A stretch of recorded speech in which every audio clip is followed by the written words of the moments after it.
வணக்கம். இன்னைக்கு என் வாழ்க்கையில் மகிழ்ச்சியான ஒரு நாள்.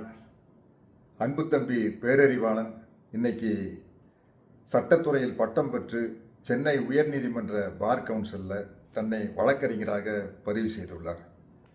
31 ஆண்டுகள் சிறைவாசம். அதில் 2011 வரைக்கும் தூக்கு கயிற்றின் நினைவுகளோடு 2011 பேரறிவாளன், முருகன், சாந்தன் எல்லாம் தூக்கு தண்டனையிலிருந்து விடுதலையானாங்க. 2022 தம்பி அறிவு முழுமையாக விடுதலை பெற்றார். அவங்களுடைய போராட்டத்தை நினச்சி பார்க்குறேன். தம்பி அறிவினுடைய ஐயா குயில்தாசன் ஐயா அவர்களுக்கும், அம்மா அற்புதம் அம்மாள் அவர்களுக்கும், குடும்பத்தாருக்கும் என்னுடைய வாழ்த்துக்கள்.